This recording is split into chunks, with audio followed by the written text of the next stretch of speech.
अस्सलाम वालेकुम दोस्तों, कैसे हो। मुझे उम्मीद है कि आप सभी सही होंगे। न्यू अपडेट के साथ मैं आपके सामने फिर हाजिर हो चुका हूं। अगर आप कुवैत में रहते हैं या कुवैत की खबरों से हमेशा के लिए अपडेट रहना चाहते हैं तो इस वीडियो को ज़रूर पूरा देखें। और इसमें मैं आपको इंडिया के हवाले से भी कुछ बड़ी अपडेट जो है वो बताने वाला हूँ, जो इंडिया एयरपोर्ट के हवाले से कुछ बड़ी अपडेट आ रही है निकल के। अगर आपको किसी भी तरह से इंडिया को सफ़र करना है, चाहे दुबई से, कतर से, ओमान से, सऊदी अरब से या कुवैत से, किसी भी कंट्री से आप सफ़र करना चाहते हैं इंडिया के लिए, तो आपको ये वीडियो ज़रूर देखना चाहिए ताकि आपको पूरी इन्फॉर्मेशन मिल सके। और अब जो है नया कानून जो इंडिया सरकार ने क्या बनाया है वो सारी जानकारी मैं आपको इसमें देने वाला हूँ। लेकिन बिना देरी के वीडियो शुरू करते हैं। उससे पहले बता देता हूँ, अगर चैनल पर पहली बार आए हैं तो चैनल को सब्सक्राइब करें और साथ ही साथ बेल आइकन ज़रूर प्रेस कर दें ताकि इन फ्यूचर आपको लेटेस्ट अपडेट मिलती रहे और आप हमेशा हमारे साथ में जुड़े रहें। तो सबसे पहले हम अपडेट की तरफ बढ़ते हैं। जो इंडिया सरकार ने बड़ा ऐलान किया है, 8 अगस्त से जो है ये सारी चीज़ लागू होने वाली है। अगर आपको किसी भी कंट्री से सफ़र करना है, ख़ास करके कुवैत से अगर आपको सफ़र करना है, तो सबसे पहले जो न्यू दिल्ली एयरपोर्ट है उसकी वेबसाइट पे जाके आपको अपना पूरा जो है फॉर्म भरना होगा और अपनी पूरी डिटेल्स जो है उनको देनी होगी, ताकि वो सारी डिटेल्स आप दे देंगे उसके बाद में आप सफ़र कर सकते हैं। और ये सारी जानकारी अगर नहीं देंगे तो आप सफ़र नहीं कर पाएंगे। और किसी भी तरह से अगर आपको सफ़र नहीं कर पाएंगे और सफ़र करने के बाद में आपको जो है 14 दिन के लिए क्वारंटीन रहना पड़ेगा। सबसे मेन चीज़ ये है, ख़र्चा जो है आपको अपना उठाना पड़ेगा, चाहे आप किसी भी जगह पर रहें। 7 दिन जो है आपको किसी भी होटल वगैरह में या किसी भी जगह पर आप रह सकते हैं। उसके बाद में आपको होम क्वारंटीन रहना पड़ेगा। अगर किसी की मौत वजीद होती है तो आपको अपने घर पर ही क्वारंटीन रहना पड़ेगा। इस चीज़ का ध्यान रखिएगा। अगर आप किसी भी कंट्री से सफ़र करना चाहते हैं तो पहले खूब सोच समझ लीजिए, उसके बाद में आप सफ़र कीजिए। और जो भी रूल रेगुलेशन है इंडिया सरकार के, वो आपको सारे फॉलो करने होंगे।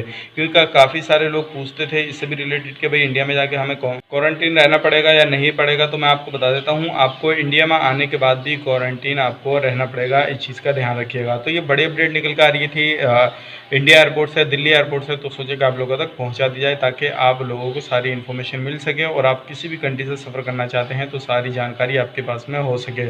बढ़ते हैं अगली अपडेट की तरफ। जो अगली अपडेट आ रही है म्युनिसिपैलिटी की तरफ से आ रही है। जैसे कि आपको मालूम है, अभी जो है कुवैत के अंदर नए नए कानून बनाए जा रहे हैं और म्युनिसिपैलिटी भी काफ़ी ज़्यादा इधर उधर जो है ध्यान दे रही है। चाहे वो दुकान हो, किसी भी तरह का कोई भी काम हो या कोई भी पब्लिक प्लेस हो, यानी कि जहाँ पे पब्लिक वगैरह ज़्यादा जाती हो, ब्रिज वगैरह हो या फिर कोई पार्क वगैरह हो, तो उन पर ज़्यादा ध्यान दिया जा रहा है जहाँ पे पब्लिक ज़्यादा रहती है। अगर आप किसी भी तरह से कोई भी कानून का उल्लंघन वगैरह करते हुए पकड़े गए तो आपके खिलाफ जो है कड़ी कार्रवाई की जाएगी और पुलिस वाले भी आपको पकड़ के जो है फाइन वगैरह डाल सकते हैं आप पे और आपको परेशानी आ सकती है। अगर आप दुकान पर रहते हैं तो बिल्कुल जो रूल रेगुलेशन कुवैत सरकार के हैं उनको फॉलो करते रहिए ताकि आपको किसी भी तरह से कोई भी परेशानी का सामना ना करना पड़े।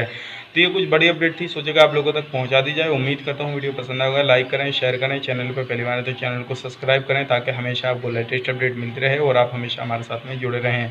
बढ़ते हैं अगली अपडेट की तरफ। काफ़ी सारे लोग जो पूछ रहे थे कि भाई हमको जो है अभी इंडिया से सफ़र करना है कुवैत के लिए, क्या दूसरी कंट्री के लिए जैसे दुबई के लिए हम जाके फिर कुवैत जा सकते हैं। तो मैं आपको बता देता हूँ, अगर आप जाना चाहते हैं तो आज ही या कल का ही या परसों का कभी कभी आप टिकट निकलवा के जो है पहले दुबई जाएँ, दुबई में 14 दिन क्वारंटीन रहें और उसके बाद में अपने कुवैत को जा सकते हैं अगर आप जाना चाहते हैं तो। लेकिन सबसे मेन चीज़ यही है, अगर आप दुबई जाएंगे तो वहाँ का भी जो है 14 दिन का क्वारंटीन का भी आपको ख़र्चा खुद ही उठाना पड़ेगा और उसके बाद में PCR सर्टिफिकेट आपको खुद निकलवाना पड़ेगा और जो भी खाना पीने का खर्चा रहेगा वो भी सारा आपको ही ओढ़ना पड़ेगा।